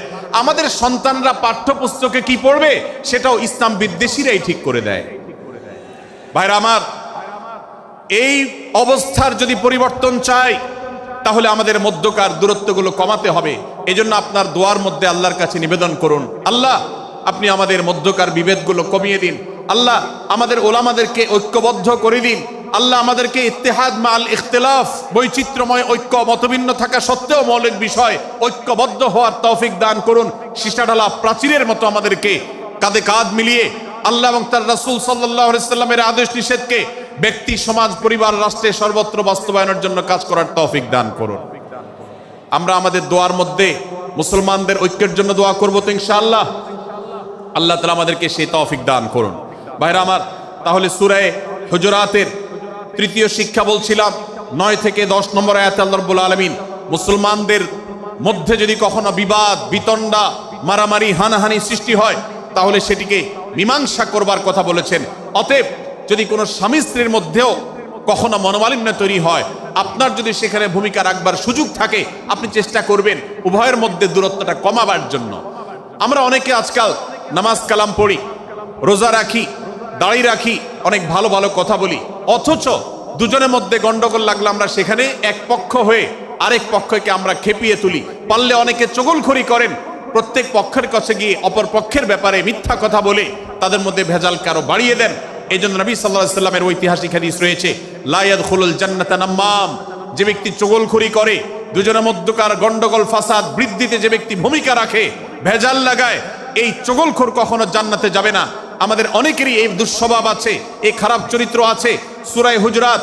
এই যেন আমাদের আজকের যে সমাজ বাস্তবতা আছে, আমাদের যে ব্যাধি আছে ব্যক্তিগত পর্যায়ে, আমাদের পরিবারের সমাজের সর্বত্র যে ব্যাধিগুলো ছেয়ে গেছে, সূরা হুজুরাতের প্রতিটি আয়াত যেন সেই ব্যাধির সবচেয়ে বড় মহৌষধ, সেটা যেন সবচেয়ে বড় প্রতিষেধক, সেটা যেন সবচেয়ে বড় সমাধান। এই জন্য আমি বলেছি শুরুতে, আমার যদি আল্লাহ শক্তি সামর্থ্য দিতেন, প্রত্যেক মুসলমানের হাতে পায়ে ধরে সূরা হুজুরাতের 18টি আয়াত, প্রত্যেকটি আয়াত আমি আমার মুসলমান ভাইদেরকে বলতাম, বারবার পড়ুন, বারবার পাঠ করুন, বোঝার চেষ্টা করুন, জীবনকে পরিবর্তন করুন। এদেশে নামাজি মুসলমান আপনি কম বেশি পাবেন, এদেশে রোজাদার মুসলমান কম বেশি পাবেন, এদেশে হজ আদায়কারী মুসলমান কম বেশি পাবেন, এদেশে তাসবিরত মুসলমান কম বেশি পাবেন, কিন্তু এদেশে আচার আচরণ, কাজ কারবার, আখলাক এবং বান্দার হক এবং অধিকার, অন্যের অধিকার সংশ্লিষ্ট বিষয়ে সচেতন মুসলমান আপনি খুব বেশি পাবেন না। আর এই জন্যই আমাদের জান্নাতের পথে অনেক বড় অন্তরায় হয়ে আছে। আজ আমাদের চরিত্রগুলো নষ্ট হয়ে গেছে। আমরা নামে মুসলমান, আমরা চগলখড়ি করি, আমরা নামে মুসলমান, দুজনের মধ্যে গন্ডগোল সৃষ্টি করে দেই। গন্ডগোল আগে থেকে সৃষ্টি থাকলে সেটাকে বাড়াবার চেষ্টা করি। আমরা নামে মুসলমান, আমাদের শিষ্টাচার নাই, আদব নাই, লেহাজ নাই। এই জন্য সূরা হুজুরাতের প্রতিটি আয়াত আমাদেরকে শিক্ষা দেয়। আল্লাহ তাআলা আমাদের সকলকে এই শিক্ষাগুলো আজকের এই মাহফিল থেকে আমাদের বুকের ভেতরে পরম যত্ন সহকারে নিয়ে যাওয়ার এবং আমাদের জীবনকে পরিবর্তন করার তৌফিক দান করুন। ভাইরা আমার, তৃতীয় এই শিক্ষাটি শেষ করে আমি বলতে চাচ্ছি, চতুর্থ আয়াতে আল্লাহ রাব্বুল আলামিন আমাদেরকে বলেছেন, আমরা যেন কেউ কাউকে নিয়ে বিদ্রূপ না করি, ব্যঙ্গ না করি, কেউ কাউকে যেন বাজে নামে না ডাকি, কেউ যেন কাউকে খোঁচাখুচি না করি, কেউ যেন কারোর নাম বিকৃত করে তাকে না ডাকি। ভাইরা আমার, এই আয়াতটি আমি শুরুতে তেলাওয়াত করেছি। আল্লাহ বলেছেন, ইয়া আইয়ুহাল্লাযীনা আমানু লা ইয়াসখার কওমুম মিন কওমিন আসা আন ইয়াকুনু খায়রাম মিনহুম। হে ঈমানদারেরা, হে মুসলমানেরা, তোমাদের কেউ যেন অন্য কারোর নাম ধরে অন্য কাউকে ব্যঙ্গ বিদ্রূপ ঠাট্টা না করে। আমরা একে অন্যকে নিয়ে ঠাট্টা করি কি করি না? বিদ্রূপ করার রোগ আমাদের মধ্যে আছে না নাই? ভাইরা আমার, জাগতিক বিষয় তো আছেই, এমনকি দুর্ভাগ্যজনক বাস্তবতা হলো ধর্মের নামে, ইসলামের নামে একদল মুসলমান অপর দল মুসলমানকে নিয়ে হাসি, ব্যঙ্গ, বিদ্রূপ, রাশাহাসি এবং নাম বিকৃত করা এবং খোঁচাখুচি করা, এই কাজগুলো আমাদের মধ্যে আছে না নাই? আমরা যারা ইসলামের খেদমত মনে করে আমার ভিন্ন মতের, ভিন্ন দলের মুসলমানকে খোঁচাখুচি করি, আমরা যারা আল্লাহর খেদমত মনে করে, ইসলামের সেবা মনে করে, দাওয়াতের কাজ মনে করে, ইসলাম প্রচার মনে করে ভিন্ন মতের অন্য দলের মুসলমানকে নিয়ে ব্যঙ্গ বিদ্রূপ আর হাসাহাসি করি, তাদেরকে সোশ্যাল মিডিয়াতে, অনলাইনে, অফলাইনে তুচ্ছ তাচ্ছিল্য করি, আল্লাহর শপথ করে বলছি, এটা ইসলামের সেবা নয়, এটা হলো প্রবৃত্তির পূজা। আমরা অনেকে আছি যে ব্যক্তিগত পর্যায়ে এই বিদ্রূপ করাটাকে আমরা কোনো বিষয় মনে করছি না। সোশ্যাল মিডিয়াতে অনেকগুলো ভিডিও ক্লিপ আছে, আপনাদের চোখে নিশ্চয়ই পড়েছে, আমার চোখে বহু পড়েছে, যে অনেক সময় দেখা যায় বিনোদনের নামে কাউকে খোঁচাখুচি করা, কাউকে অপমান করা, কাউকে হয়তো ধাক্কা দিয়ে পানিতে ফেলে দেয়া, কাউকে কষ্ট দেয়া, কাউকে হয়তো প্রতারিত করা, এটাকে আমরা এনজয় করি। অনেক ভিডিও ক্লিপে দেখা যায় এভাবে কাউকে কোনোভাবে অপমানিত করে, কাউকে কোনোভাবে ধোকা দিয়ে বোকা বানিয়ে আমরা এনজয় করি, আমরা হাসাহাসি করি। আমাদের রুচি নষ্ট হতে হতে আজ এই পর্যায়ে এসেছে যে এটা আমাদের এনজয়ের বিষয় হয়েছে, এটা আমাদের আনন্দের বিষয় হয়েছে। ভাইরা আমার, সূরা হুজুরাতের এই আয়াত, অর্থাৎ 11 নম্বর আয়াত, এই আয়াত বলছে আমাদের জন্য কোন মুসলমানকে, কোন মানুষকে ব্যঙ্গ বিদ্রূপ করা হারাম। কোন মুসলমানকে ব্যঙ্গ বিদ্রূপ করা কি হারাম। অতএব আপনি রসিকতা করেও যদি কারোর সাথে ব্যঙ্গ বিদ্রূপ করেন এবং সেটা যদি তার মনে কষ্ট হওয়ার কারণ হয়, তিনি যদি সমাজের মানুষের কাছে হেয় প্রতিপন্ন হন, তাহলে ইসলামী শরিয়ার দৃষ্টিকোণ থেকে সারা বিশ্বের সমস্ত ওলামাদের ঐক্যমতে সেটা হারাম। আমরা চুরি করা হারাম জানি, আমরা ডাকাতি করা হারাম জানি, আমরা মাদক সেবন করা হারাম জানি, আমরা নামাজ ত্যাগ করা হারাম জানি। এই সমস্ত হারাম থেকে আমরা অনেকেই বেঁচে থাকি, কিন্তু আমি আমার মুসলমান ভাইয়ের চরিত্র হনন করছি, শুধুমাত্র সাধারণ জীবনযাত্রার ক্ষেত্রে করছি তা নয়, এমনকি ধর্মের নামে, ইসলাম প্রচারের নামে, দাওয়াতের নামে আমরা আমাদের প্রতিপক্ষ মুসলমান ভাইকে নিয়ে অনেক সময় ব্যঙ্গ বিদ্রূপ করি, হাসাহাসি করি, তাকে ছোট করি, তাচ্ছিল্য করি, হেয় করি, তার সম্মানহানি করি। আমরা জানি না। আমাদের প্রিয় নবী সাল্লাল্লাহু আলাইহি ওয়াসাল্লাম এর একটা হাদিস আমাদের সামনে রয়েছে, সহিহ মুসলিমে বর্ণিত হয়েছে। নবী করিম সাল্লাল্লাহু আলাইহি ওয়াসাল্লামের এই হাদিস আজ সবচাইতে অসহায় হাদিস। অসহায় হাদিস এজন্য বললাম যে আজকের এই হাদিসের উপরে কেউ আমল করে না, এই হাদিসটাকে কেউ পাত্তা দেয় না, এই হাদিসকে কেউ গুরুত্ব দেয় না। অথচ এই হাদিস প্রত্যেক মুসলমানের বুকে বুকে ঝুলিয়ে রাখা দরকার। এই হাদিস আমাদের ঘরে ঘরে ঝুলানো দরকার। এই হাদিস আমাদের অফিসগুলোতে শোভা পাওয়া দরকার। এই হাদিস আমাদের জীবনে বাস্তবায়ন হওয়া দরকার। নবী করিম সাল্লাল্লাহু আলাইহি ওয়াসাল্লাম সেই হাদিস বর্ণনা করেছেন। আবু হুরায়রা রাদিয়াল্লাহু তাআলা আনহু তিনি বলেছেন, লা তাহাসাদু, লা তাহাসাদু, হে মুসলমানরা তোমরা কেউ কাউকে কখনো হিংসা করবে না, কেউ কাউকে হিংসা করবে না। আমাদের মধ্যে হিংসা আছে না নাই? হিংসা আছে না নাই? আমরা একে অন্যকে হিংসা করি। একদল মুসলমান অন্য দল মুসলমানকে হিংসা করে, কেউ কারো ভালো দেখতে পারে না। ভাইরা আমার, আল্লাহ নবী বলেছেন লা তাহাসাদু, তোমরা একে অন্যকে হিংসা করো না। ওয়ালা তানাজাসু, কেনা বেচা করতে গিয়ে কেউ কাউকে ধোঁকা দিও না, প্রতারণা করো না। ওয়ালা তাবাগাদু, তোমরা একে অন্যের সাথে শত্রুতা বিদ্বেষ পোষণ করবে না। ওয়ালা তাদাবারু, তোমাদের কেউ যেন কারোর পেছনে লেগে না থাকে, কাউকে অবজ্ঞা যেন না করে। ওয়ালা ইয়াবি আহাদুকুম আলা বাই'i আখিহি, এবং তোমাদের কেউ যেন আরেকজনের কেনা বেচার উপরে সেখানে ইন্টারফেয়ার করে সে যেন সেখানে কোনো প্রকার ক্ষতিগ্রস্ত কাউকে না করে। ওয়াকুনু ইবাদাল্লাহি ইখওয়ানা, হে মুসলমানরা তোমরা আল্লাহর বান্দা ভাই ভাই হয়ে থাকো। তোমাদের মধ্যে মত পার্থক্য থাকুক, দলগত মত পার্থক্য, অবস্থানগত মত পার্থক্য, থটগত মত পার্থক্য, মাযহাব মাসলাবগত মত পার্থক্য থাকুক, কিন্তু তোমরা আল্লাহর বান্দা ভাই ভাই হয়ে থাকো। এক দলের মুসলমানকে আল্লাহ তাআলা ভাই ভাই হতে বলেন নাই, এক গ্রুপের মুসলমানকে আল্লাহ ভাই ভাই হতে বলেন নাই, এক বলয়ের মুসলমানকে আল্লাহ ভাই ভাই হতে বলেন নাই, নিজ দলের মুসলমানের সাথে আল্লাহ ভাই ভাই থাকতে বলেন নাই। আল্লাহ বলেছেন সকল মুসলমানদের সাথে ভাই ভাই হয়ে থাকার জন্য, ভ্রাতৃত্বের বন্ধনে থাকার জন্য। এজন্য আল্লাহ নবী সাল্লাল্লাহু আলাইহি ওয়াসাল্লাম সে নির্দেশ করেছেন। আল্লাহ নবী সাল্লাল্লাহু আলাইহি ওয়াসাল্লাম আরো বলেছেন, আল মুসলিমু আখুল মুসলিম, মুসলমান মুসলমানের ভাই, লা ইয়াজলিমুহু ওয়ালা ইয়াখযুলুহু, কোন মুসলমান কোন মুসলমানকে জুলুম করতে পারে না, তার আইল ঠেলতে পারে না, তার জমি দখল করতে পারে না, তার অধিকার নষ্ট করতে পারে না, তাকে কথা দিয়ে অত্যাচার করতে পারে না। ওয়ালা ইয়াখযুলুহু, তাকে অপমানিত করতে পারে না, লাঞ্ছিত করতে পারে না। ওয়ালা ইয়াকযিবুহু, তার সাথে মিথ্যা বলতে পারে না। ওয়ালা ইয়াহকিরুহু, তাকে তাচ্ছিল্য করতে পারে না। আত-তাকওয়া হাহুনা, আত-তাকওয়া হাহুনা, আত-তাকওয়া হাহুনা। নবীজি তিনবার নিজের বুকের দিকে তাকিয়ে দেখিয়েছেন, তাকওয়া এখানে, তাকওয়া এখানে, তাকওয়া এখানে।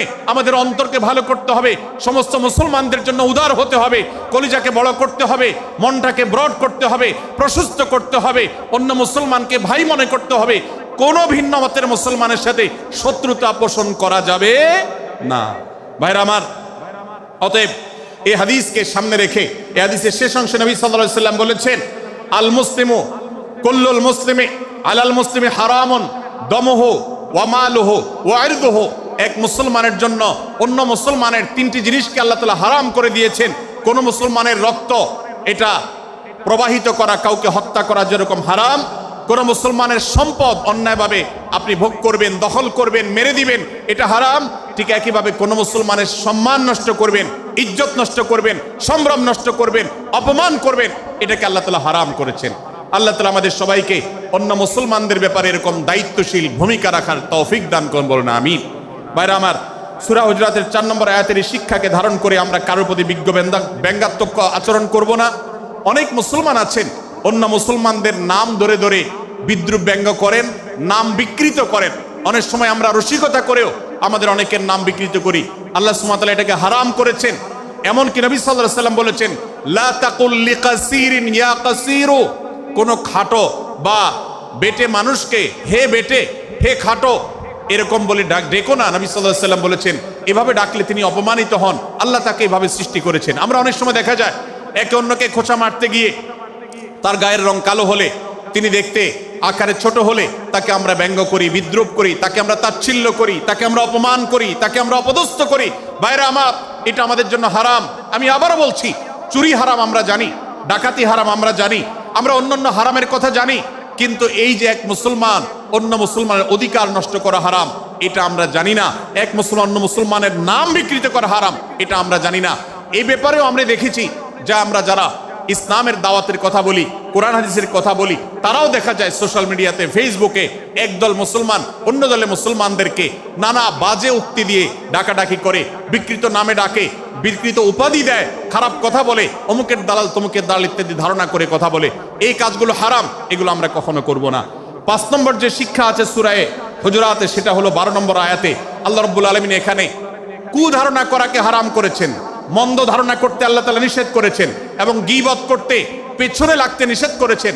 ভাইরা আমার, এই একটি আয়াত অর্থাৎ সূরা হুজুরাতের 12 নম্বর আয়াত, এই আয়াতটির শিক্ষা ধারণ করে যদি আমরা আমাদেরকে শুধরাতে পারি, সংশোধন করতে পারি, তাহলে ইসলামের মেইন যে কাজগুলো আছে, ঈমানকে বিশুদ্ধ করা এবং শিরক মুক্ত ঈমান আনা, 5 ওয়াক্ত নামাজ পড়ার পর, বান্দার হক আদায়ের পর, এই আয়াতটির পর আমল করলে আপনার জান্নাতে যাওয়ার সবচেয়ে বড় বাধা দূর হয়ে যাবে ইনশাআল্লাহ। ভাইরা আমার, যে আয়াতে আল্লাহ তাআলা আমাদেরকে কারো প্রতি মন্দ ধারণা করতে নিষেধ করেছেন, গীবত করতে নিষেধ করেছেন, কারো পেছনে লাগালাই করতে নিষেধ করেছেন, সেই আয়াতে আল্লাহ রাব্বুল আলামিন বলেছেন, ইয়া আইয়ুহাল্লাযীনা আমানু ইজতানিবু কাসীরাম মিনায-যন্ন, হে ঈমানদারেরা, হে মুসলমানরা, তোমরা কারোর প্রতি ধারণা, মন্দ ধারণা তোমরা করো না, এটা থেকে বিরত থাকো। অনেক ধারণা অর্থাৎ মন্দ ধারণা, এটা গুনাহ, এটা থেকে বিরত থাকো। ইন্না বা'দায-যন্নি ইসম, কারণ কিছু কিছু ধারণা অর্থাৎ যেগুলো মানুষের সম্পর্কে কোনো তথ্য উপাত্ত ছাড়া নিছক ধারণা প্রসূত মন্দ ধারণা করা হয়, সেগুলো গুনাহের কারণ, সেগুলো অপরাধের কারণ, সেগুলো কবিরা গুনাহ, সেগুলো পাপাচার, সেগুলো আল্লাহর অসন্তুষ্টির কারণ, সেগুলো আল্লাহর অবাধ্যতার কারণ। এজন্য ভাই, কারোর প্রতি মন্দ ধারণা করা যাবে না। এক্ষেত্রে আমি জানি আমাদের ব্যক্তিগত পর্যায়ে কারোর ব্যাপারে কোনো কিছু কথা উঠেছে অথবা সামান্য একটু সন্দেহ তৈরি হয়েছে, আমরা তার চরিত্র নিয়ে টানাটানি করি। আমরা জানি না একজন মুসলমানের চরিত্রের মূল্য কত বড়। আমার কাছে সুস্পষ্ট প্রমাণ আসার আগ পর্যন্ত কোনো মুসলমানের চরিত্র নিয়ে আমার ব্লেম করবার কোনো অধিকার আমার নাই। এই জন্য একজন মুসলমান কখনো কারো প্রতি কুধারণা করবে না, মন্দ ধারণা পোষণ করবে না, খারাপ ধারণা পোষণ করবে না। আল্লাহ তাআলা আমাদেরকে এবং মুসলমানের সম্পর্কে খারাপ ধারণা করা থেকে বেঁচে থাকার তৌফিক দান করুন। ভাইরা আমার, কিছুটা বিশৃঙ্খলা দেখা যাচ্ছে। আমরা আপনাদেরকে বিনীতভাবে অনুরোধ করতে চাই, অনুগ্রহ করে সবাই বসে পড়ুন। যারা দাঁড়িয়ে আছেন তারা একটু বসে পড়ুন, সবাই যার যার দায়িত্বে বসে যান। আপনি আরেকজনের চিন্তা না করে আপনি একটু বসে যান। ভলান্টিয়ার ভাইরা, প্যান্ডেলের ভেতরে পেছনে কি হচ্ছে আপনারা একটু দেখুন। ডান পাশে যে সমস্ত ভাইরা আছেন, ভাইরা আপনারা আমার কথা শুনুন। ডান পাশে, আমার প্যান্ডেলের ডান পাশে যারা আছেন, আপনাদেরকে আমরা অনুরোধ করছি, ওয়াজ মাহফিলের মঞ্চে, তাফসীর কোরআন মাহফিলের প্যান্ডেলে এসে আমরা যদি বিবাদ বিতণ্ডায় লিপ্ত হই, আমরা সে বিষয়ে আলোচনা করছি, আল্লাহর ওয়াস্তে আমরা বিবাদ বিতণ্ডা বন্ধ করি। আপনারা একটু শান্ত হন, আল্লাহর জন্য একটু সবর করেন। ভাইরা আমার, এদিকে যে কিছুটা বিশৃঙ্খলা দেখা যাচ্ছে, আপনাদেরকে আমরা অনুরোধ করছি আপনারা একটু বিশৃঙ্খলা বন্ধ করুন। ভাইরা, এখানে যারা দাঁড়িয়ে আছেন সবাই বসে যান, সবাই বসে যান, সবাই বসে যান। যশোরের মানুষের দুর্নাম হোক, আপনারা কি চান? আপনারা কি চান যশোরের মানুষের দুর্নাম হোক? তাহলে আশপাশে ভাইরা ওনাদেরকে সবাইকে বসায় দেন, বসায় দেন, কাউকে দাঁড়ায় থাকতে দিবেন না। ভাই সবাই বসেন, সবাই বসে যান। এখানে যারা দাঁড়িয়ে আছেন সবাই বসেন, অনুগ্রহ করে সবাই ধৈর্য ধারণ করেন এবং বসেন। আজকের এই মাহফিল সুন্দরভাবে শেষ হোক। আপনারা কি চান কি চান না? ভাই আপনারা কি চান কি চান না? যদি আপনারা চান, অনুগ্রহ করে আমার ডান পাশে যারা বিশৃঙ্খলা করছেন তারা বসে যান। আপনাদেরকে আমরা অনুরোধ করছি এখান থেকে বসে যান। আপনারা কি ডক্টর মিজানুর রহমান আজহারী সাহেবের আলোচনা শুনতে চান কি চান না? যদি চান তাহলে মেহেরবানি করে আওয়াজ বন্ধ করে পরিবেশ শান্ত করে। এখানে অল্প কিছু মানুষের মধ্যে বিশৃঙ্খলা দেখা যাচ্ছে। কোনো কারণে এত বড় মাহফিল, এত মানুষের, লাখো লাখো মানুষের সমাগম, এখানে কোনো কারণে ঝামেলা হতেই পারে, কিন্তু আমরা অনুগ্রহ করে ধৈর্য ধারণ করি। ধৈর্য কোথায়? সবাই বসে যাই, সবাই বসে যান, আওয়াজ বন্ধ করে। ভলান্টিয়ার ভাইরা এদিকে বিনয়ের সাথে মানুষদেরকে বসানোর জন্য চেষ্টা করেন। আশেপাশের যারা আছেন বসে, তারা দাঁড়ানো ভাইদেরকে হাতে পায়ে ধরে বসান, সবাই সবাইকে টান দিয়ে বসান। ভাই এ পাশে যারা বিশৃঙ্খলা আচরণ করছেন তারা আপনারা একটু বসেন। আপনারা যদি বিশৃঙ্খলা আচরণ না থামান তাহলে সেক্ষেত্রে মাহফিল সুন্দরভাবে শেষ করা যাবে না। আমার আলোচনার শেষের দিকে আমরা আলোচনা শেষ করে এশার নামাজ পড়বো, তারপরে আমাদের শেষ অধিবেশন হবে ইনশাআল্লাহ। তারপরে এশার শেষে নামাজ। ওকে ওকে, আপনার মাঝে আপনার শেষের পরে ওই যে মামা ইমানের ব্যাপারে ধারণা দেবে অথবা মানুষের ব্যাপারে তারপরে। ভাই মেহেরবানি করে আপনারা শান্ত হন। আমাদের আলোচনার পর আজকের আমাদের প্রধান আকর্ষণ এবং প্রধান বক্তা ডক্টর মিজানুর রহমান আজহারি হাফিজাহুল্লাহ তিনি আসবেন, তিনি আলোচনা করবেন। তারপরে আমরা মাঠে ইনশাআল্লাহ সবাই জামাতের সাথে এশার সালাত আদায় করব। আমি কয়েক মিনিটের মধ্যে আলোচনা শেষ করব, আপনারা মেহেরবানি করে শান্ত হন। জাযাকুমুল্লাহ খাইর। ভাইরা আমার, আমি যে জায়গাটা ছিলাম, সূরা হুজরাতের 12 নম্বর আয়াতে আল্লাহ রাব্বুল আলামিন আমাদেরকে সূরা হুজরাতের পঞ্চম শিক্ষা দিয়েছেন। মুসলমানদের জন্য যা গুরুত্বপূর্ণ তা হলো আমরা কারোর প্রতি মন্দ ধারণা করব না। এই ক্ষেত্রে ডক্টর আব্দুল্লাহ জাহাঙ্গীর রাহিমাহুল্লাহর একটা উক্তি আমার মনে পড়ে। তিনি বলেছেন যে আজ আমাদের যারা ধর্ম চর্চা করি, আমরা যারা নিজেদেরকে প্র্যাকটিসিং মুসলমান মনে করি, আমাদের সবচেয়ে হুজুরদের সবচেয়ে পছন্দের গুনাহ হলো মন্দ ধারণা করা, অন্যের ব্যাপারে খারাপ ধারণা করা। অমুক অমুকের দালাল, তমুক তমুকের দালাল, কোন তথ্য উপাত্ত ভিত্তি প্রমাণ ছাড়া নিছক ধারণার উপর ভিত্তি করে অন্য মুসলমান ভাইকে আমি এরকম নানা তকমা দিয়ে আমরা কবিরা গুনাহে লিপ্ত হচ্ছি। আমরা এই বদ ধারণা করা, মন্দ ধারণা করা যে কবিরা গুনাহ অনেকে জানি না। অনেকে অনেকের পেছনে লাগছি, অনেকের ওয়াজ শুনছি দোষ বাইর করার জন্য, স্ট্যাটাস পড়ছি ভুল বাইর করার জন্য। এই যে মানুষের পেছনে লাগা, এটা আল্লাহ তাআলা নিষেধ করেছেন, ওয়ালা তাজাসসু, তোমরা কেউ কারোর ছিদ্র অন্বেষণ করার, দোষ আবিষ্কার করার চেষ্টা করবে না। এবং ওয়ালা ইয়াগতাব বা'দুকুম বা'দা, কেউ কারোর গীবত শিকায়াত করবে না। এই আয়াতে আমাদেরকে কেউ কারোর পেছনে পরনিন্দা করতে নিষেধ করেছেন। ইসলাম বলে আমরা মানুষের সামনে মানুষের ভুলের কথাগুলো বলবো বিনয়ের সাথে, যাতে তিনি সংশোধিত হন, আর তার পেছনে প্রশংসা করব। আমরা করি উল্টা, আমরা মানুষের সামনে এসে মানুষের প্রশংসা করি আর তার পেছনে গিয়ে তার দুর্নাম করি। ইসলামকে যদি আমরা মানতাম, সমাজটা সুন্দর হয়ে যেত। আমরা যদি সামনে কারোর দোষ বলতাম তাহলে তিনি সংশোধিত হতেন, আর পেছনে যদি গুণ বলতাম তাহলে তিনি ভালো সেখান থেকে শিক্ষা গ্রহণ করতেন। সূরা হুজরাতের 6 নম্বর শিক্ষা 13 নম্বর আয়াতে আল্লাহ তাআলা বলেছেন যে আমাদের সবার গোড়া কোত্থেকে এসেছে, আমাদের গর্বের কোনো বাহ্যিক কারণ নাই তাকওয়া ছাড়া। আল্লাহ বলেছেন, ইয়া আইয়ুহান নাস ইন্না খালাকনাকুম মিন যাকারিন ওয়া উনসা, হে মানুষ সকল, তোমাদেরকে আমি মানুষ, নারী এবং পুরুষ, আদম এবং হাওয়া থেকে সৃষ্টি করেছি। ওয়াজআলনাকুম শুউবান ওয়া ক্বাবাইলা লিতাআরাফু, বিভিন্ন গোত্রে তোমাদেরকে আমি বিভক্ত করেছি পরিচয়ের জানার জন্য শুধুমাত্র। আর আল্লাহ বলেছেন শেষে, ইন্নাল্লাহা আলিমুন খাবীর, তোমরা কি করো আল্লাহ জানে। অতএব আমাদের কারোর উপর কারো কোনো শ্রেষ্ঠত্ব নেই তাকওয়া ছাড়া। আল্লাহ বলেছেন, ইন্না আকরামাকুম ইনদাল্লাহি আতকাকুম, আমাদের মধ্যে সবচেয়ে মর্যাদাবান হবে তিনি যার মধ্যে তাকওয়া সবচেয়ে বেশি হবে। আমাদের কোনো বংশগত গৌরব, কোনো অঞ্চলগত গৌরব, অন্য কোনো গৌরব আমাদের থাকবে না, শুধু তাকওয়ার গৌরব আমাদের থাকতে পারে। সেটাও গর্ব, নিষিদ্ধ গর্ব বা অহংকারের মতো নয়, বরং সেটা আমাদের বিনয়ের জায়গা। সর্বশেষ 7 নম্বর যে শিক্ষা সূরা হুজরাতের রয়েছে, সেটা 14 এবং 14 থেকে 18 নম্বর আয়াতে আল্লাহ তাআলা ঈমান এবং ইসলামের চিহ্ন উল্লেখ করেছেন। যে 6টা শিক্ষা উল্লেখ করা হয়েছে, এর আলোকে মুসলমানকে, মুনাফিককে সেটা নিরূপণ হবে।